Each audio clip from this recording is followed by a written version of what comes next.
नमस्कार दोस्तों, मैं Dhananjay Kumar. Smart biology class में आप तमाम विद्यार्थियों का स्वागत है। हम पिछले वीडियो में आप लोगों को फर्टिलाइजेशन के बारे में पढ़ा दिए थे। आज टाइप्स ऑफ फर्टिलाइजेशन पढ़ेंगे कि फर्टिलाइजेशन के कितने प्रकार हैं। चलिए उसको समझते हैं। तो फर्टिलाइजेशन का डिफाइन हमने बताया था कि जब नर युग्मक और मादा युग्मक एक दूसरे के साथ मिलते हैं तो मिलने की क्रिया को फर्टिलाइजेशन कहते हैं। अब उसका दो टाइप है। फर्टिलाइजेशन के दो टाइप हैं। कौन कौन है समझिए। एक है आपका बाह्य निषेचन, दूसरा है आंतरिक निषेचन। अब फर्स्ट में आपका बाह्य निषेचन क्या है, इसको इंग्लिश में बोलते हैं एक्सटर्नल फर्टिलाइजेशन। अब इसका डिफाइन देखिए कि जब निषेचन की क्रिया मादा शरीर के बाहर हो, जब नर और मादा युग्मक मादा शरीर के बाहर मिलते हैं तो उसको बोलते हैं बाह्य निषेचन।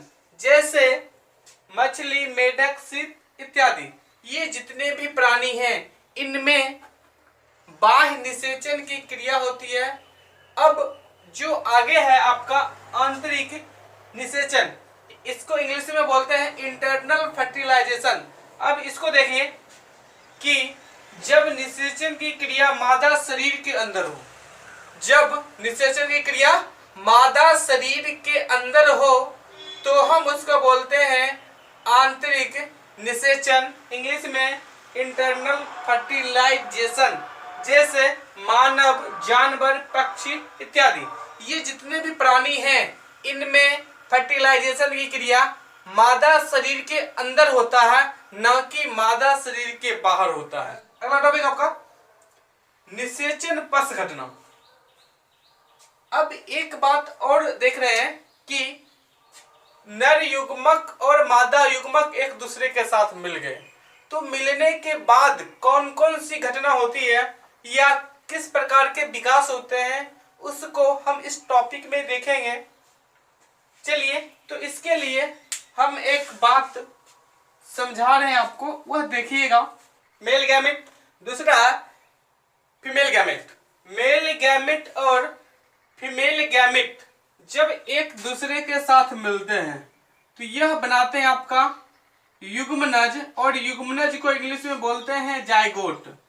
अब जाइगोट जब बन जाएंगे, यह क्रिया फर्टिलाइजेशन में ही होता है, इसलिए कि जब नर और मादा युग्मक एक दूसरे के साथ मिलेंगे तो मिलने के बाद वो बनता है युग्मनज, और युग्मनज बनने के बाद यह भ्रूण बनता है।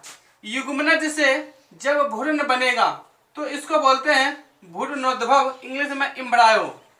तो आपने यह समझ गया कि नर और मादा युग्मक जब एक दूसरे के साथ मिलते हैं तो बनाते हैं युग्मनज, इंग्लिश में इसको बोलते हैं जाइगोट। जब युग्मनज में विकास होगा तो वह बनेगा भ्रूण, भ्रूण को इंग्लिश में बोलते हैं एम्ब्रायो। तो याद रखिएगा कि युग्मनज से भ्रूण बनने की क्रिया को भ्रूणोद्भव बोलते हैं। अब जो यह घटना है, इस घटना में यह होगा कि भ्रूण बनता है, इस घटना में युग्मनज विकसित होकर भ्रूण बनता है। हमने आपको अब आपका है नेक्स्ट कि भ्रूणोद्भव क्या है। तो इसका डिफाइन हमने बता दिए थे कि जाइगोट से भ्रूण की विकास की प्रक्रिया को भ्रूणोद्भव कहते हैं। मतलब यह कि युग्मनज से जब भ्रूण बनेगा तो हम इस क्रिया को भ्रूणोद्भव कहते हैं। अब है आपका जीवों में भ्रूणोद्भव के प्रकार। तो इस दुनिया में जितने भी जीव हैं उन जीवों में, जिन जीवों में लैंगिक जनन की क्रिया होती है, दो प्रकार के भ्रूणोद्भव होता है। फर्स्ट में आपका अंड परजक, दूसरा है सजीव परजक। अंड परजक और सजीव परजक क्या है समझिए। जो प्राणी अंडे देते हैं, जो प्राणी अंडे देते हैं उसको बोलते हैं अंड परजक, और उनमें युग्मनज का विकास मादा शरीर के अंदर नहीं होता है बल्कि मादा शरीर के बाहर होता है। जब भ्रूण का विकास मादा शरीर के बाहर होता है तो वह हुआ आपका अंड प्रजक, दूसरा आपका सजीव प्रजक। जब युग्मनज का विकास मादा शरीर के अंदर हो और प्रसव क्रिया द्वारा अपने बच्चे को जन्म देते हैं तो हम उसको बोलते हैं सजीव प्रजक। जैसे मनुष्य, गाय, भैंस, कुत्ता, बिल्ली इत्यादि, ये जितने भी प्राणी हैं इनमें जो युग्मनज है उनका विकास मादा शरीर के अंदर होता है। अगला टॉपिक आप लोगों का है जीवों में लैंगिकता। इसका अर्थ हुआ कि दुनिया में जितने भी जीव हैं उन जीवों में यदि लैंगिक जनन की क्रिया होती है तो कुछ जीव हैं जिनमें नर और मादा भाग एक ही जीव में हैं या उपस्थित होते हैं, लेकिन कुछ जीव हैं जिन जीवों में नर और मादा भाग अलग अलग जीवों में हैं। तो उसको हम आज समझ रहे हैं। फर्स्ट टॉपिक है आपका उभयलिंगाश्रयी क्या है, मोनोइकस। फर्स्ट में इस टॉपिक को बेहतर से देखिए और समझिए कि जब एक ही पौधों में नर और मादा जनन अंग उपस्थित हो, एक ही प्लांट्स है और एक ही प्लांट्स में नर और मादा दोनों भाग उपस्थित हो, तो इस प्रकार के जो प्लांट्स होते हैं उसको बोलते हैं उभयलिंगाश्रयी। जैसे मक्का, रेरी, गुड़हल, नारियल इत्यादि, ये जितने भी प्लांट्स हैं इन प्लांट्सों में नर और मादा जननांग एक ही प्लांट्स में विकसित होते हैं या उपस्थित होते हैं। कैसे, इसको समझिए। जैसे यह मक्का का प्लांट है तो इसमें यह होता है कि इसके एक ही प्लांट्स में नर और मादा दोनों जननांग उपस्थित होते हैं। कैसे, समझिए। ऊपर में जो इसका भाग है यह भाग हुआ नर और जो यह भाग जहां पर भुट्टा बनता है वो हुआ मादा भाग। मतलब यह एक ही प्लांट है और एक ही प्लांट्स में नर भाग भी है और मादा भाग भी है। जब नर और मादा भाग एक ही प्लांट्स में हो तो हम उसको बोलते हैं उभयलिंगाश्रयी। अब है आपका सेकेंड टॉपिक एक लिंगाश्रयी। एक लिंगाश्रयी में होता क्या है कि जब नर और मादा जनन अंग, जिस प्रकार से यहाँ नर भाग है और यह मादा भाग है, तो इसमें हमने देखा था कि एक ही प्लांट्स में यह दोनों भाग है, लेकिन अब देखना है कि यह दोनों भाग अलग अलग प्लांट में है। जब नर और मादा जनन भाग अलग अलग प्लांट्स में हो तो हम उसको बोलते हैं एक लिंगाश्रयी। जैसे सहतूत, खजूर, भांग, पपीता इत्यादि। कुछ खजूर को आपने देखा होगा जिसमें फल लगते नहीं हैं, तो जिसमें फल लगते नहीं हैं वो हुआ आपका नर भाग और जिसमें फल लगते हैं वो हुआ आपका मादा भाग। जब नर और मादा जननांग अलग अलग प्लांट्स में विकसित हो या उपस्थित हो तो उसको बोलते हैं एक लिंगाश्रयी। अब है अगला टॉपिक आपका एक लिंगी पुष्प। अब आते हैं पुष्प पर। एक लिंगी पुष्प है क्या कि वैसे पुष्प जिसमें नर या मादा में सिर्फ एक ही अंग हो। जब वह पुष्प जिसमें नर या मादा में से सिर्फ एक ही अंग हो, सिर्फ एक ही अंग हो, उसे एक लिंगी पुष्प कहते हैं। तो इसमें आपने देखा कोई भी पुष्प है, यदि उस पुष्प में नर या मादा दोनों में से एक ही भाग हो, या नर होगा तो मादा नहीं, मादा होगा तो नर नहीं, जब इस ढंग की कोई भी पुष्प देखने को मिलता है तो उसको बोलते हैं एक लिंगी पुष्प, यूनिसेक्सुअल। अब है अगला आपका द्विलिंगी पुष्प बायसेक्सुअल, जब एक ही पुष्प में नर और मादा दोनों जनन अंग हो। जब एक पुष्प है और उसी पुष्प में उसका नर भाग भी होगा और मादा भाग भी होगा।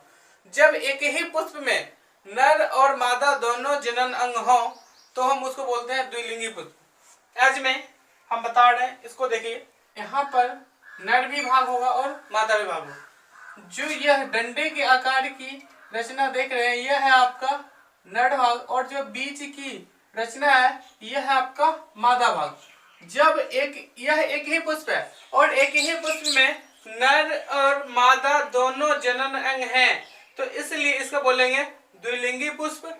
लेकिन कुछ पुष्प हैं जिसमें या तो मादा भाग होगा या तो नर भाग होगा, दोनों में से एक ही जनन अंग हो तो हम उसको बोलते हैं एक लिंगी या इस पाठ का एक महत्वपूर्ण टॉपिक आज हम आप लोगों को बता रहे हैं।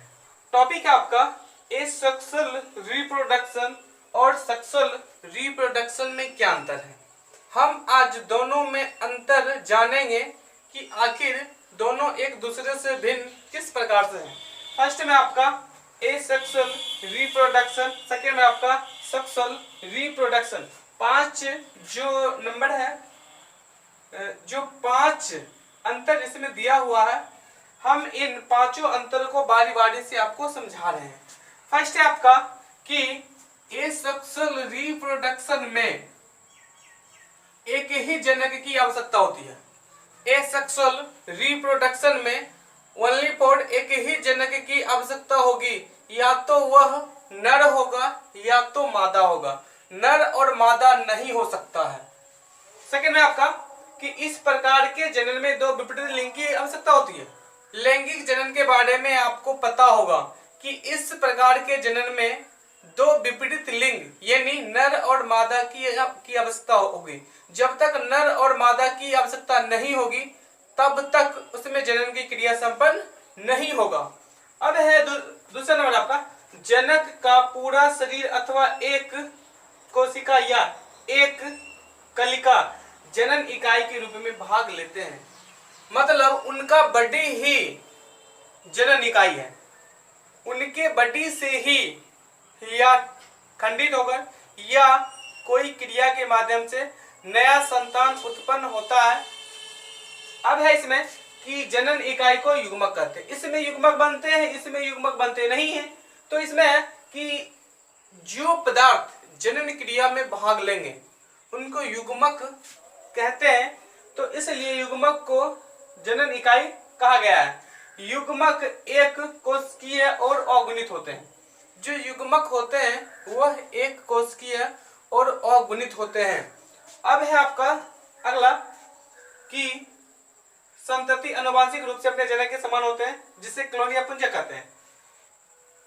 एसेक्सुअल रिप्रोडक्शन में जो संतति उत्पन्न होते हैं वह ठीक अपने जनक के हूबहू समान होते हैं। जनक और पुत्र को एक जगह पर यदि रख दिया जाए तो दोनों में अंतर नहीं होगा कि कौन जनक है और कौन पुत्र है, इसलिए कि दोनों एक समान होंगे, दोनों में कुछ भी भिन्नता नहीं होगी। लेकिन इसमें है कि संतति आनुवंशिक रूप से अपने जनक के भिन्न होते हैं। सेक्सुअल रिप्रोडक्शन में जितने भी जीव उत्पन्न होते हैं उनमें अपने जनक से कुछ न कुछ भिन्नता होगी, दोनों में समानता कभी भी नहीं होगी। अब है अगला आपका, इनमें केवल समसूत्री कोशिका विभाजन होती है और लैंगिक जनन की क्रिया में सिर्फ समसूत्री कोशिका विभाजन की क्रिया होगी, अर्धसूत्री कभी भी नहीं होता। और इसमें है कि इनमें अर्धसूत्री और समसूत्री दोनों प्रकार के कोशिका विभाजन की क्रिया होगी। अब लास्ट है कि इनमें लिंग अंगों का निर्माण नहीं होता, लेकिन और लैंगिक जनन में लिंग अंगों का निर्माण होता है। मतलब यह कि एसेक्सुअल रिप्रोडक्शन में लिंग का निर्माण नहीं होता है, लेकिन सेक्सुअल रिप्रोडक्शन में लिंग अंगों का निर्माण होता है। चलिए इस पार्ट का अगला टॉपिक भी देख लेते हैं कि गैमेटोजेनेसिस और एम्ब्रायोजेनेसिस में क्या अंतर है? गैमेटोजेनेसिस और एम्ब्रायोजेनेसिस में कौन कौन से अंतर हैं, हम इस अंतर को ध्यान से देखेंगे। फर्स्ट अंतर देख रहे हैं कि इस प्रक्रम में नर एवं मादा में युग्मक का निर्माण होता है। मतलब यह कि नर में नर युग्मक शुक्राणु और मादा में मादा युग्मक अंडाणु का निर्माण होता है। तो इस प्रक्रम को कहते हैं हम लोग युग्मक जनन या गैमेटोजेनेसिस। अब है सेकेंड में एम्ब्रायोजेनेसिस। यह युग्मनज से भ्रूण की विकास की प्रक्रिया है। मतलब यह कि जब दो भिन्न युग्मक आपस में मिलेंगे तो युग्मनज बनाएंगे, इंग्लिश में उसको बोलते हैं जाइगोट। जाइगोट से जब भ्रूण बनेगा, जाइगोट से जब भ्रूण एम्ब्रायो बनेगा तो युग्मनज से भ्रूण के विकास की प्रक्रिया को एम्ब्रायोजेनेसिस कहते हैं। अब है सेकेंड नंबर आपका कि इनमें अगुणित युग्मकों का निर्माण होता है। इनमें जो युग्मक बनते हैं वह द्विगुणित नहीं होते हैं, बल्कि वह होते हैं अगुणित। अब सेकेंड में कि इसके फलस्वरूप जीव का निर्माण होता है। अब इसमें युग्मक का निर्माण हुआ, अब इसमें जीव का निर्माण होगा। तीसरा है कि इनमें अर्धसूत्री और समसूत्री कोशिका विभाजन की क्रिया होती है। इनमें फर्स्ट में होगा अर्धसूत्री कोशिका विभाजन और बाद में होगा समसूत्री कोशिका विभाजन। लेकिन इस प्रक्रम में सिर्फ समसूत्री कोशिका विभाजन की ही क्रिया होगी, इनमें अर्धसूत्री कोशिका विभाजन की क्रिया नहीं होगी। अब इसमें कि यह निषेचन की ओर बढ़ता है। जब नर और मादा में युग्मक बनेंगे तो युग्मक बनने के बाद वह एक दूसरे से मिलते हैं। मिलने की क्रिया को निषेचन या फर्टिलाइजेशन कहते हैं। यह शिशु के जन्म की ओर बढ़ता है। जब इसमें भ्रूण बनते हैं तो भ्रूण विकसित होकर एक बच्चा या शिशु का निर्माण करते हैं।